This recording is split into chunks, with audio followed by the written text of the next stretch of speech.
Good afternoon, student. This is the lecture number 7 of unit number 1 that we are studying. Uh, till now, we have completed the what is management, administration, then organizations, different principles of management given by different scientists, then planning, that steps involved in the planning, uh, administrations, types of administrations, organization that we have already covered. Okay, the structure, organizational structure also we have studied. Means what? It is a plan that outlines who report to whom and who is responsible for what, that we have already covered. Means what?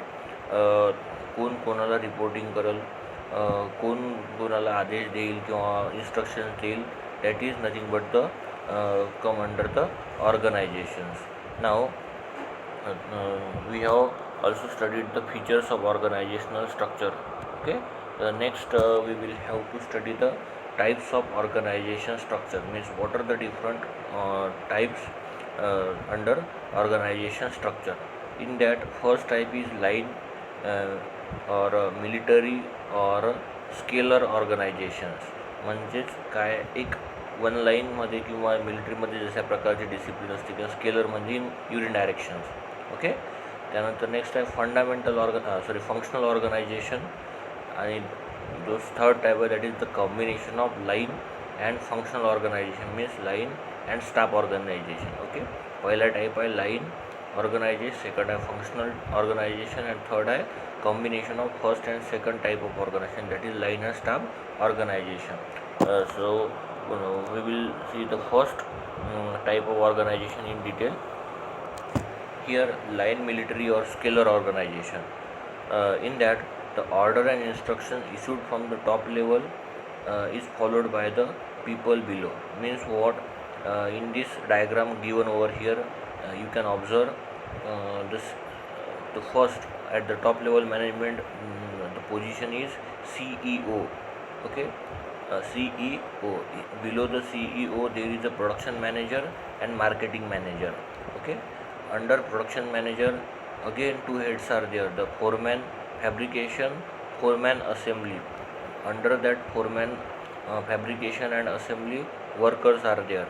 Okay, similarly, under the marketing manager there is a sales officer, A, sales officer B.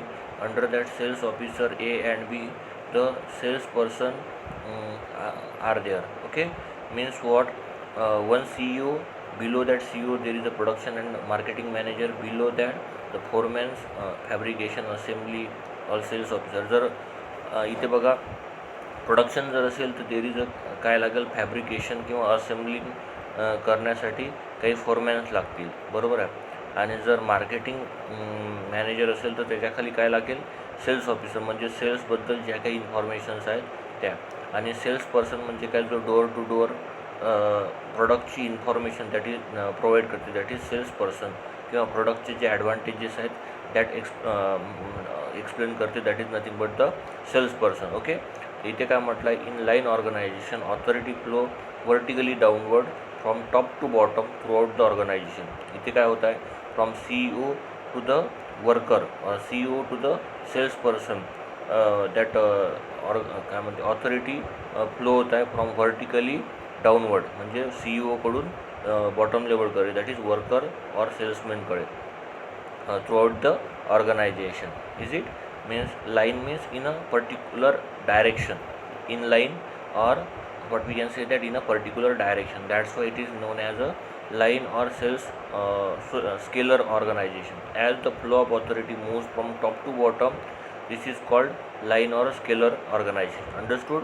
परत पहा काय सांगितलं आहे, the order and instruction issued from top level is followed by the people below. म्हणजे खाली ज्या प्रकारे इथे डायग्राम दाखवते त्यानुसार जे ऑर्डर किंवा इन्स्ट्रक्शन आहेत त्या इश्यू केल्या जातात from top level to below. Okay, in line organization authority flows vertically downward follow केले जाते from top to bottom throughout the organization. Next time, as the flow of authority moves from top to bottom, this is called as a line or scalar organization.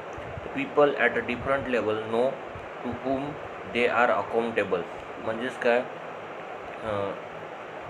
प्रत्येक लेवलला जो person आहे त्या पर्सनला हे माहिती आहे की आपल्याला कोणासाठी काम करायचं आहे आणि किती efficiency. Accountable means accountability or efficiency of that person. Okay, how accountability he has to work. Okay, for whom, कोणासाठी काम करायचं आहे. Okay, the quantum of authority, quantum means the level of authority is highest at the top and reduces at each successive level. तर सगळ्यात जास्त authority कोणाकडे आहे? Top लेवलकडे, दॅट इज CEO कडे. तर त्याच्यापेक्षा कमी ऑथॉरिटी मॅनेजरला आहे, त्याच्यापेक्षा कमी फोरमॅनला आहे आणि सर्वात कमी ऑथॉरिटी कोणाला? वर्करला. वर्कर काय, फक्त whatever the instructions are there that will be followed by him. म्हणजे त्याला जे इन्स्ट्रक्शन मिळतात ते तो फॉलो करतो. त्याच्याकडे खूपच निग्लिजिबल ऑथॉरिटी आहे. But the quantity of or level of authority is higher at the top level management. Okay, the superior communicates his decision and order to his subordinate. जो सुपेरियर जो आहे तो काय करतो, त्याच्या जे डिसिजन्स आहेत, इन्स्ट्रक्शन्स आहेत किंवा ऑर्डर्स आहेत तो त्याच्या सबऑर्डिनेटकडे कन्वे करतो. सबऑर्डिनेट काय करते, in turns can communicate them to those who are immediately under them. म्हणजेच काय की जो सबऑर्डिनेट आहे,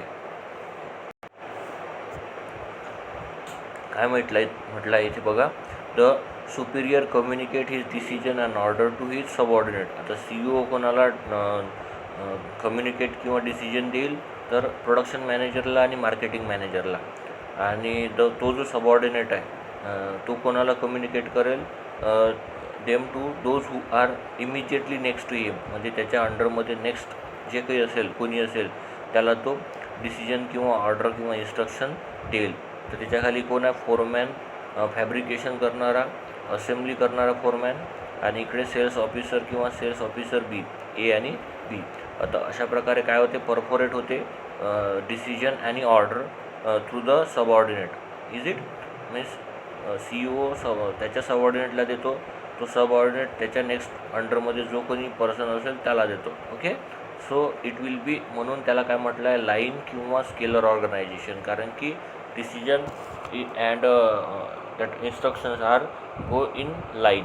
okay, then the advantages of line organisation are, इथे काही ॲडव्हान्टेजेस दिले आहेत. That advantages are, first advantage काय, it is simple and easy to understand.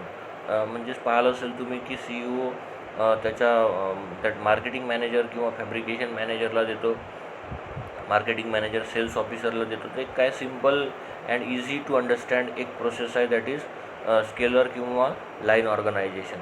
आणि फ्लेक्झिबल आहे. It is flexible and easy to expand or contract.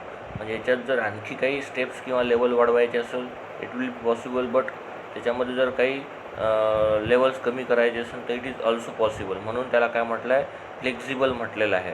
कोणाला? Linear किंवा military or scalar ऑर्गनायझेशनला.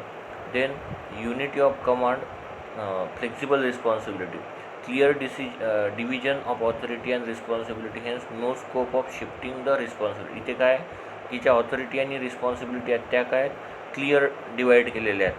त्याच्यामुळे there will be no scope of confusion or shifting of the responsibility. म्हणजे एक दुसऱ्यावर कोणी काम ढकलणार नाही. तिथे काय क्लिअर डिव्हिजन केलं आहे ऑथॉरिटी आणि रिस्पॉन्सिबिलिटीचं. Okay, the unity of command and better discipline. तर तिथे काय एक युनिडायरेक्शनल कमांड आहे. फक्त CEO कडूनच इन्फॉर्मेशन किंवा डिसिजन किंवा इन्स्ट्रक्शन ऑर्डर प्रोव्हाइड केल्या जातात. कुठे मधातूनही कोणी दुसरा तिसरा त्याला ऑर्डर किंवा इन्स्ट्रक्शन देत नाही. म्हणून त्याला म्हटलं unity of command. Then quick decision. तिथे काय होते, it encourage a speedy action.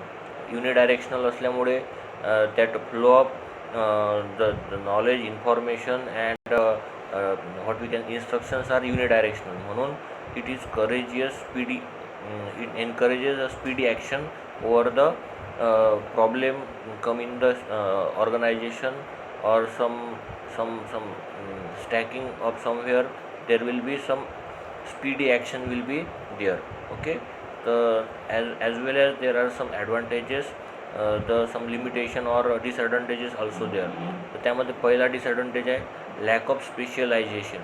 तर पाहिलं असेल तुम्ही की त्यामध्ये काही स्पेशलायझेशन किंवा स्पेशलाइज्ड स्टाफ नाही आहे, की ही will lead or he will suggest some solutions to the particular type of problem. Okay, म्हणून तिथे काय आहे की lack of specialisation or lack of specialise staff to guide the in the dynamic condition. Okay, over reliance or superior decision. Okay, म्हणजे as line executive decisions are implemented to the bottom it overload a few key executive. आता इथे काय होते म्हणते की जो Superior आहे तो काय करते, त्याचे जे डिसिजन्स आहेत किंवा ज्या इन्स्ट्रक्शन्स आहेत त्या काय करते त्याच्या सबऑर्डिनेटवर लादतो, म्हणजे इम्प्लिमेंट करतो टू द बॉटम. ओके, आणि त्याच्यामुळे काय होते overloading of the subordinate will be there. Okay, नाव इनॲडिक्वेट कम्युनिकेशन, आणि प्रॉपर कम्युनिकेशन नाही होत म्हणते की इनॲडिक्वेट कम्युनिकेशन होते. The chances of delay in communicating the order to the subordinate by superior, therefore possibility of distortion due to the long channel. आता पाप CEO कोणाला कम्युनिकेट करेल, तर दॅट मॅनेजर कोणता, फायनान्स मॅनेजर, मार्केटिंग मॅनेजर किंवा production मॅनेजरला. Production manager कोणाला सांगेल, सेल्स ऑफिसर किंवा सेल्समनला. सेल्समन नंतर तो सेल्समन किंवा सेल्स ऑफिसर कोणाला इन्स्ट्रक्शन देईल, वर्करला आणि सेल्समॅनला. बरोबर आहे. त्याच्यामध्ये काय होत आहे की जे काही डिले होत आहे कम्युनिकेशनला, that will lead to the distortion, possibility of distortion due to the long channel. Long चॅनलमुळे जे इन्फॉर्मेशन टॉप पर्सनकडून लोअर पर्सनकडे यायला पाहिजे. ओके, तर त्यामध्ये काय होतं, डिले होत आहे. आणि सोबतच दुसरा चान्स काय, there will be some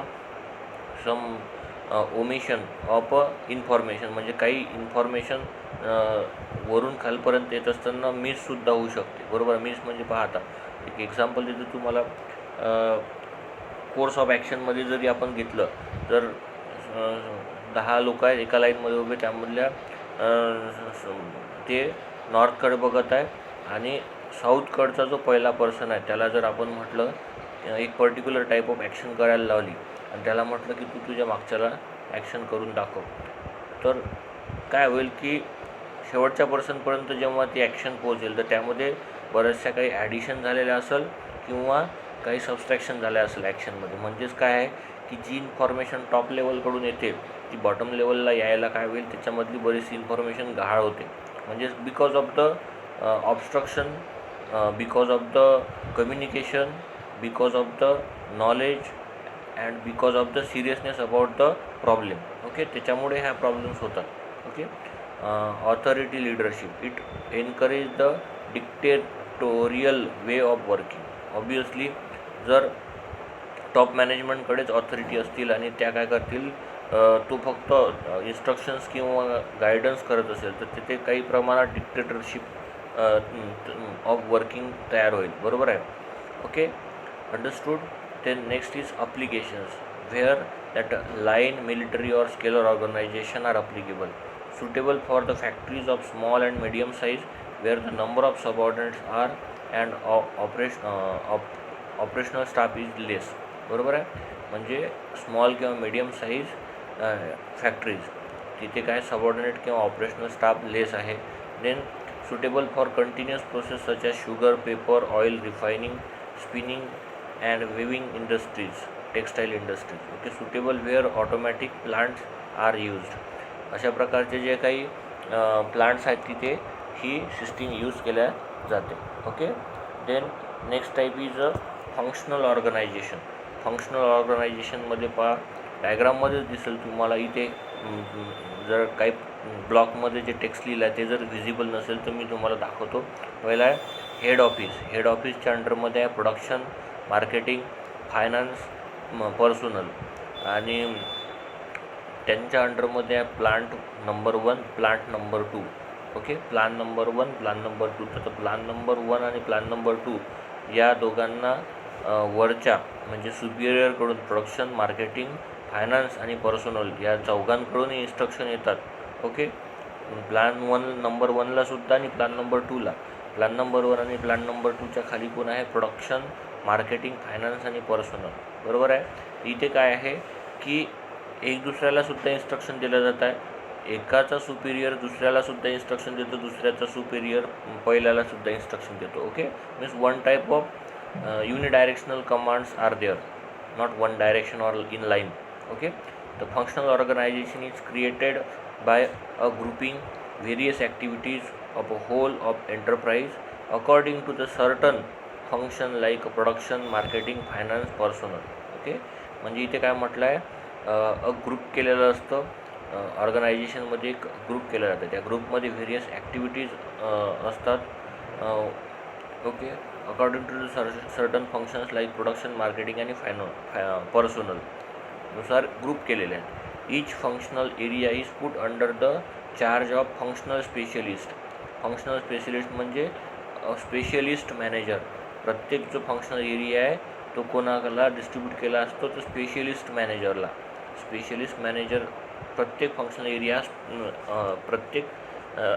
area हा स्पेशलिस्ट मॅनेजरच्या अंडरमध्ये असतो. होते नंतर functional in-charge direct the subordinate through the organisation in his particular area of business operation.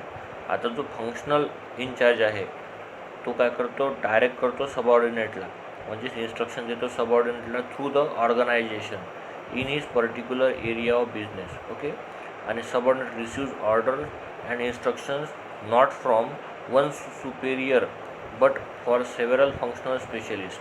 म्हणजेच काय म्हटलं आहे त्यांनी, functional in-charge direct the subordinate through the organisation in his particular area of business operation. पण जो सबऑर्डिनेट आहे receives order and instruction not from one superior, हा जो आहे, जो इंटरमिजिएटमध्ये एक स्पेशलिस्ट मॅनेजर आहे, तो फक्त कशासाठी असतो की गायडन्स करायसाठी किंवा सजेशन्स द्यायसाठी. तो कोणाला ऑर्डर किंवा कमांड करू शकत नाही. तेच म्हटलं आहे, the order and instruction not from one superior but for several functional specialist. Okay, so this is nothing but the what we can say that की head officer, then production, marketing, finance and personal, त्याच्या अंडरमध्ये plan number 1, plan number 2 आहे. म्हणजे काय, one type of group is there.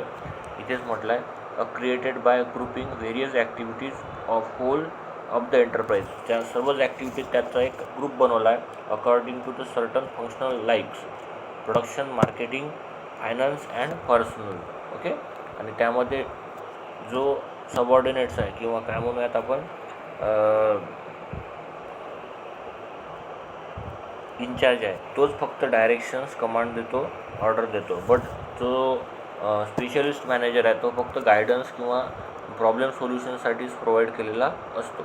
Okay, तर the functional ऑर्गनायझेशनमध्ये बघा, the advantages of functional ऑर्गनायझेशनमध्ये the quality of work is better due to the specialist. आता काय होईल की there is some special person of special manager or staff management is there, आणि त्याच्यामुळे काय होईल की जे क्वालिटी ऑफ वर्क आहे that will be improved as compare to the line organisation. Okay, mass production by standardisation and specialisation.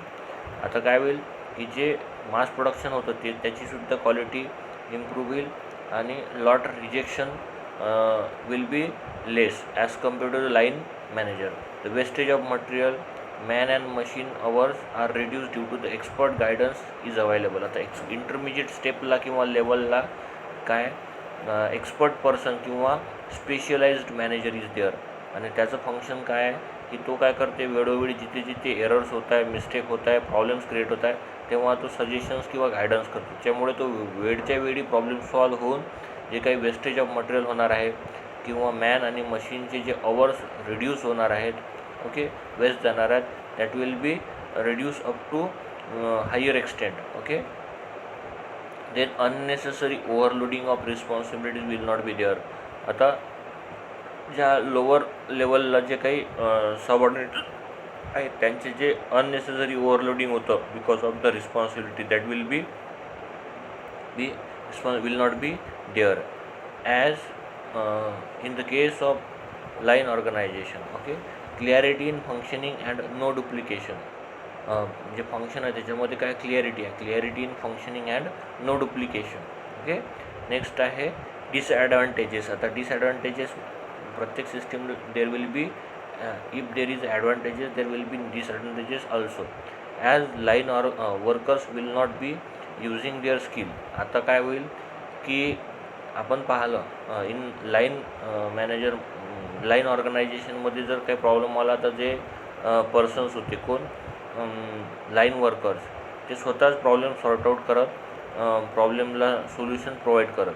पण आता काही स्पेशलिस्ट मॅनेजर असल्यामुळे ते काय करतील प्रत्येक वेळी त्याच्यावर डिपेंडिंग राहतील. Okay, will not be using their own skill and their initiative can not be utilise. त्यांचा जो स्वतःचा जो इनिशिएटिव्ह आहे that will not be utilise in the organisation. Now it is very difficult to fix up the responsibility to any one foreman in case of something goes wrong. आता या केसमध्ये काय होईल की मल्टिपल डायरेक्शननी काय ऑर्डर किंवा instructions येत आहेत, तर त्यामुळे very difficult to fix up the responsibility. आता रिस्पॉन्सिबिलिटी कोणाची आहे तेच घ्यायला कोणी तयार राहणार नाही. To any one foreman in case of something went goes wrong. जर काही चुकीचं किंवा मिस्टेक झाली तर त्याची रिस्पॉन्सिबिलिटी कोणी घेणार नाही because of the multi directional commands or orders. Okay, worker will always be confused about the authority and activity of each expert. आता मल्टिपल एक्सपर्ट असतील तर त्यांच्याकडून येणारे जे सजेशन्स असतील that also in multiple. Okay, तर त्याच्यामुळे काय होईल the confusion of authority and activity of each expert. त्याच्यामुळे कन्फ्युजन वाढेल. Lack of coordination among the functional executives and subordinate. आता कोऑर्डिनेशनमध्ये सुद्धा काय होईल की मल्टी डायरेक्शनल कम्युनिकेशन झाल्यामुळे there will be some kind of lack of coordination among the functional executives and subordinate. By employing high wage expert the total cost of. जो specialised manager आहे त्याची सॅलरी खूप जास्त असेल, वेजेस खूप जास्त असतील, म्हणून there will be chances of increase in the total cost of the job. And industrial relationship become more complex. आता इंडस्ट्रियल जे रिलेशनशिप असते एक दुसऱ्यांसोबत that will become more complex. Okay, then ॲप्लिकेशनमध्ये पहा काय आहे a pure functionalised system is rarely found in practice and this appropriate for large manufacturing using concern which are capable of expanding or expansion in the future. Is it? So this type of enterprise is there which will use the functional organization. Okay, understood. Then next type of organization is line and staff organization. This is the combination of line and functional organization, that is staff organization. Okay, in line and staff organization has advantages of both line and functional organization. Is it? Line authority flows down the chain of command. म्हणजेच जी line authority आहे ती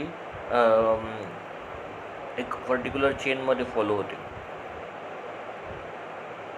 the line executive has supervisory authority and control over the subordinates. जो line executive आहे त्याच्याकडे काय आहे authority आहेत and तो काय करतो सुपरवायझरी ऑथॉरिटी आहे त्याच्याकडे आणि तो कंट्रोल ओव्हर द सबऑर्डिनेटवर कंट्रोल करतो.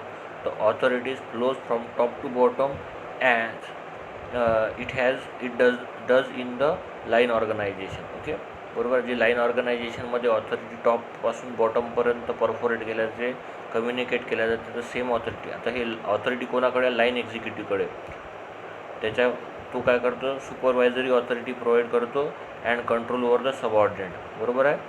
आणि इन ॲडिशन जो स्पेशलिस्ट मॅनेजर असतो स्पेशलिस्ट स्टाफ आहे तो रिक्रूट केलेला तो कोणाला ॲडवाईज करतो advise the line executive on important matter.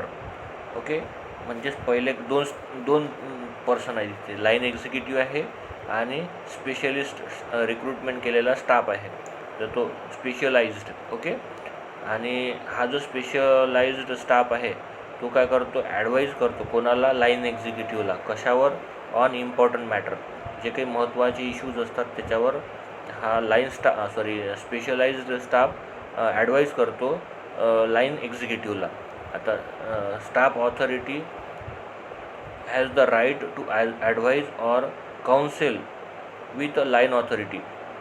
जो स्टाफ ऑथॉरिटी आहे, स्टाफ ऑथॉरिटी म्हणजेच कोण, स्पेशलाइज्ड स्टाफ आहे, त्याला कोणते राईट्स आहेत, तर तो काय करतो, ॲडवाईज करतो किंवा काउन्सिलिंग करतो. कोणाची, तर लाईन ऑथॉरिटीची. परंतु staff official do not have any power of command in the organisation as they are employed only to provide expert advise to the line manager. आता इथे काय पहा, जो स्टाफ ऑथॉरिटीला कोणते राईट आहे, तर तो फक्त ॲडवाईज किंवा काउन्सिलिंग करतो कोणाची, लाईन ऑथॉरिटीची. बट तो त्याच्याकडे कोणता पॉवर नाही आहे की तो कोणालाच कमांड नाही देऊ शकत किंवा इन्स्ट्रक्शन्स नाही देऊ शकत. बरोबर आहे. Staff official do not have any power of command in the organisation. ऑर्गनायझेशनमध्ये त्याच्याकडे कोणते पॉवर नाही आहेत, तो कोणालाच कमांड नाही देऊ शकत किंवा इन्स्ट्रक्शन नाही देऊ शकत. ओके. तो फक्त ॲडवाईज करू शकतो लाईन मॅनेजरला. बरोबर आहे. आता इथे जी लाईन दिलेली आहे त्यामध्ये बघा, जी काय म्हणू आपण, डार्क लाईन आहे, that represent the line authority and dotted line represent the staff authority. आता प्रेसिडेंट आहे, प्रेसिडेंटच्या खाली लॉजिकल ॲडवायझर आहे. Logical adviser is logical adviser. आता तो लॉजिकल ॲडवायझर काय आहे, he will work as a staff authority. तो प्रत्येकाला गाईड करत आहे by it is shown by dotted line. तर vice president sale, vice president production, vice president finance. आता व्हाईस प्रेसिडेंट प्रोडक्शनच्या अंडरमध्ये production supervisor and dispatched head. Okay. तर अशा प्रकारची हायरार्की असते. म्हणजेच तुम्हाला समजलं असेल, लाईन ऑथॉरिटीसुद्धा आहे आणि स्टाफ ऑथॉरिटीसुद्धा आहे. Staff authority means specialised staff. Okay. Specialised स्टाफकडे कोणते पॉवर आहेत, तो फक्त ॲडवाईज आणि काउन्सिलिंग करतो लाईन ऑथॉरिटीला, पण त्याच्याकडे कोणतीही कमांड करण्याची सबऑर्डिनेटला ऑथॉरिटी नाही आहे. बरोबर. त्यानंतर पहा, ॲडव्हान्टेजेस आहेत लाईन आणि स्टाफ ऑर्गनायझेशनचे. Specialised and expert advise from staff executive is available. कसल्याही प्रकारचा जर मिस्टेक्स, एरर्स रिमूव्ह करायच्या, प्रॉब्लेम सोल्युशन पाहिजे आहे, तर specialised and expert advise is available at their situation. Reduction of burden on the line manager. जो line manager आहे त्याच्यावर जे काही कामाचं बर्डन आहे, प्रॉब्लेम सोल्युशनचं बर्डन होतं in the functional organisation, that will be reduce by the provision of the specialise किंवा expert advise. Okay. The better decision as a staff specialist help the line manager. Unity of command आहे आणि flexible when compare to functional organisation. हे functional ऑर्गनायझेशनपेक्षा flexible आहे म्हणते line आणि staff organisation. Less wastage of material, man and machine hours. इथे काय होते, बिकॉज वेळोवेळी ज्याही वेळी प्रॉब्लेम येईल त्या ठिकाणी स्पेशलाइज्ड ॲडवाईज किंवा एक्सपर्ट ॲडवाईज अवेलेबल आहे, म्हणून मॅन मटेरियल आणि मशीनचे जे अवर्स आहेत दॅट विल बी रिड्यूस. आणि quality of product is improved. Quality of product किंवा सर्व्हिस काय होईल, इम्प्रूव्ह होईल. आणि डिसॲडव्हान्टेजेस काय आहेत, if allocation of duties between line and staff is not clear, it may give rise to confusion. तर जर नसेल तर, जर असेल तर नो डाऊट. ओके. म्हणजेच काय की अलोकेशन नसेल duties between the line and staff, तर काय होईल, कन्फ्युजन वाढेल. पण जर प्रॉपर अलोकेशन असेल duties between the line and staff, then it may will work smoothly. There might be a conflict between the line and staff executive possible. Since staff is not accountable, they may not perform well. The product cost will be increased because of the recruitment of the staff executive. Staff executiveच्या रिक्रुटमेंटमुळे salary hike होईल, प्रोडक्टची cost वाढेल. Okay. ॲप्लिकेशनमध्ये काय, nowadays this type of organisation is preferred for medium and large scale industries. जे काही medium आणि लार्ज स्केल इंडस्ट्रीज आहेत त्यामध्ये लाईन आणि स्टाफ ऑर्गनायझेशन ॲडॉप्ट केली जाते. Okay. Applied in automobile industries and other intermediate nature of industries. त्यासारखं जे काही ऑटोमोबाईल इंडस्ट्रीमध्ये लाईन किंवा लाईन अँड स्टाफ ऑर्गनायझेशन वापरले जाते, किंवा त्याच्यासारख्या ज्या काही अदर इंडस्ट्रीज आहेत त्यामध्ये सुद्धा लाईन आणि स्टाफ ऑर्गनायझेशन ॲडॉप्ट केली जाते. तर इथे प्रोडक्टची कॉस्ट कशामुळे वाढत आहे म्हटलं डिसएडव्हान्टेजमध्ये, because of the high salaries of the staff executives. आता obviously the staff executive post is having a higher rank, that's why means it will be come in under the middle level or a top level management. Okay, so that's why his salaries are also higher as compared to the bottom level. म्हणून काय होईल, it will lead to the cost of the what we can say that cost of the product or cost of the service. Is it understood? Nothing but the types of organization we have covered today. Whatever the few topics remain in the unit number 1, that we will cover in the upcoming 2 to 3 lecture. Okay, so near about 10 to 15% syllabus from this unit is remaining, that we will complete in the upcoming lecture. Thank you.